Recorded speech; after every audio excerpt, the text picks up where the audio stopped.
yang telah diadakan tadi bersama dengan pihak POMCA, Persatuan Pengguna Gabungan Persatuan Pengguna Malaysia, dan juga wakil daripada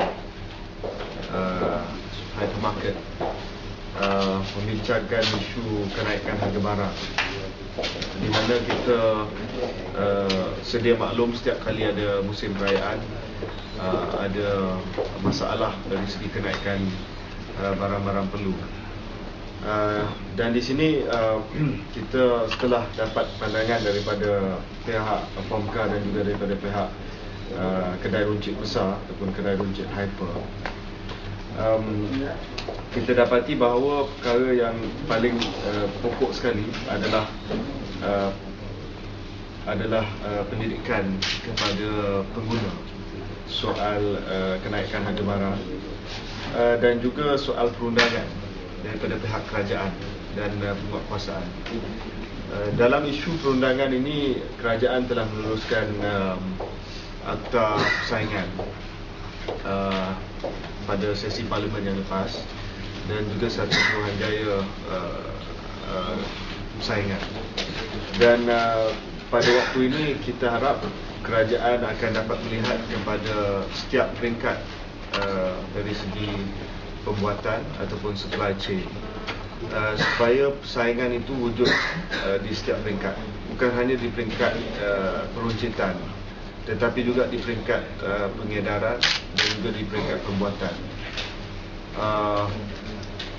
Bagi pengguna, kita selalu melihat kepada kedai runcit dan bagaimana harga barang yang tinggi itu adalah salah kedai runcit, tetapi sebenarnya kita tidak lihat kepada pembekal ataupun proses pembuatan manufacturers, di mana ada beberapa aduan yang datang sendiri daripada kedai runcit, malah kedai runcit yang besar, yang mengatakan bahawa usaha untuk ataupun percubaan untuk price fixing, untuk kawal harga yang tinggi itu sebenarnya bermula daripada pihak manufacturer sendiri ataupun daripada peringkat pembuatan itu sendiri. Jadi akta persaingan ini betul-betul kena melihat pada seluruh supply chain dan bukan hanya pada kedai runcit. Dan kedai runcit ini bukan hanya hypermarket, tetapi juga kedai-kedai runcit yang kecil, pasar tani, kedai runcit kecil dan sebagainya. Jadi saya harap bahawa perundangan itu sudah lengkap. Saya sendiri telah bahas akta persaingan. Tetapi kalau sekiranya kita tidak memastikan bahawa persaingan itu wujud di setiap peringkat daripada supply chain, maka pada musim tertentu harga itu akan naik, bukan kerana salah kedai runcit, tetapi kerana salah satu peringkat dalam supply chain tersebut.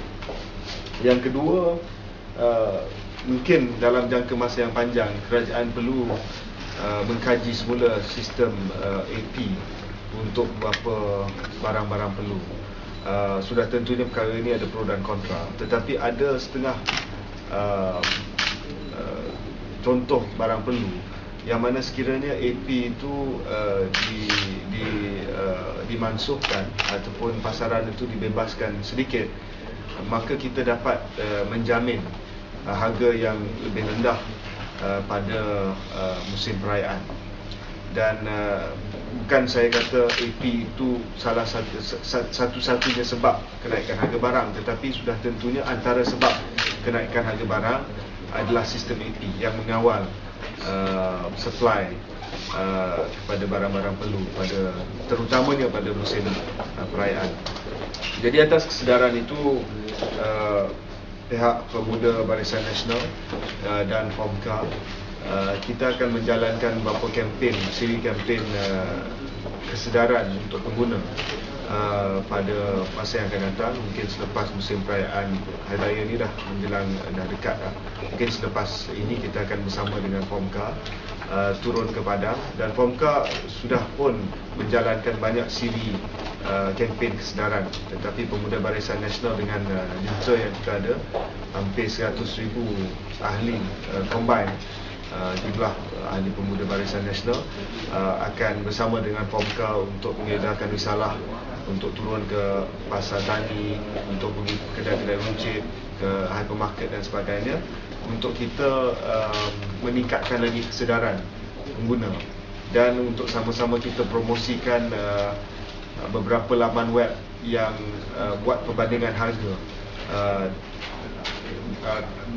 buat perbandingan harga barang-barang perlu yang dijual di kedai-kedai runcit dan juga di hypermarket, supaya apabila tiba musim perayaan ada tekanan daripada pengguna untuk memastikan bahawa harga tersebut ataupun harga yang paling rendah yang ditawarkan di pasaran itu sebenarnya menjadi guide kepada kedai-kedai runcit yang lain. Dan saya harap melalui kempen kesedaran ini, pengguna di Malaysia ini akan lebih tahu soal hak mereka dan juga soal harga barang yang paling rendah yang ditawarkan di pasaran. Ada soalan soal kenaikan harga barang?